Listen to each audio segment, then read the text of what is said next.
So looking at activity 2 now, we're adding some content to the web page. So we're not starting a new activity, we're building on what we just did.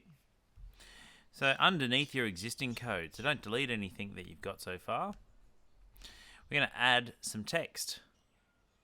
Now a little trick to get two browsers happening at one time is you might like to minimize this one so we can stretch it over and have the other one sitting here like this. So I can type straight from this one here.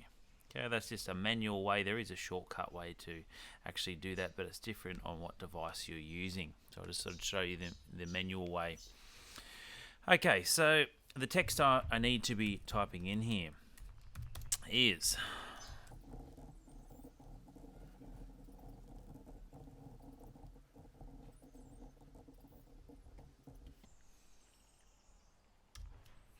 now I'm getting an error. So this is going pink. So it's telling me there's a bit of an issue here. So I can run this and see what happens. And on this side, there's actually no issues whatsoever. But in the pink here, it does tell you that there's a problem. So I'm just going to leave that for now because it's not actually causing a problem when I run it over this side. The tags are showing up perfectly, and the p tags are actually being closed off here, which is fine. Alright, so activity 2 was just to add some p tags. So some problems that you may encounter here is if you don't close off a p tag up here, and let's run that and see what happens. It's not picking up this text here because what it's doing is it's thinking that this tag has been opened, and it's probably reading that this one is the closing tag because it was showing up just tag. Because it would see an opening and then an opening, but then it would see the closing. So it's just showing up tags here. And why this is green is it thinks it's part of the tag. So it thinks it's code it can actually use, but it's not because it's just text. So if I close the p tag here, it's showing up fine on the right side. So a couple of things that are going on here. We've got a heading 1 tag, which you'll notice the text is a little bit bigger. It's a little bit bolder and it stands out. So heading 1 tags are used to define headings in text.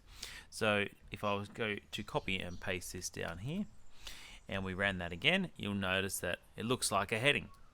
You can use multiple different numbers in heading tags, and what you'll notice as I'm running these is they get smaller and smaller as the number gets higher.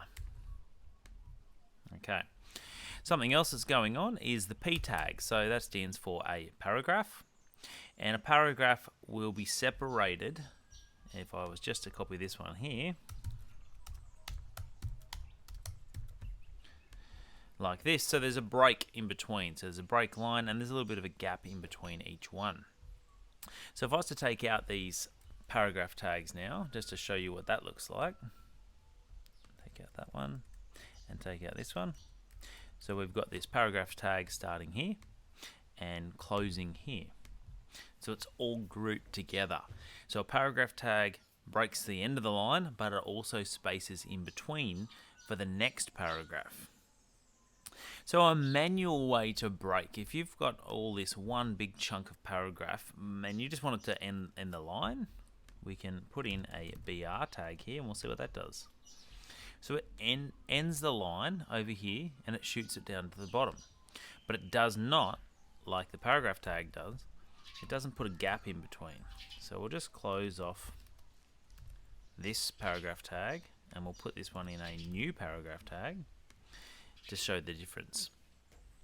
Alright, so one more thing we'll have a look at is what happens if we don't have any tags at all. Alright, so by default it's reading it as text and it's showing up.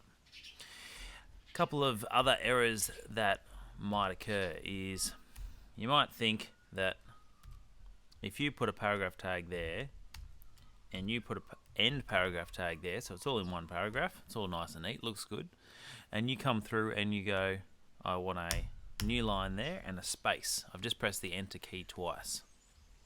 and I want a new line there and a space. I've pressed the enter key twice again.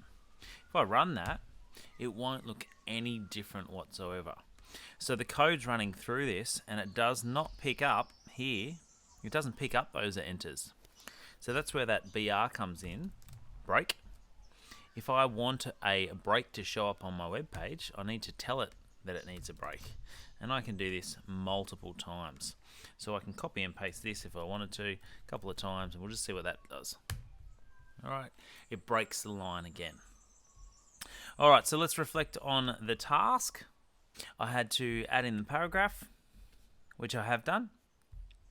Making sure that it's in a p tag, and then test the web page. I'm happy with that. I'll ignore this because I know it's working,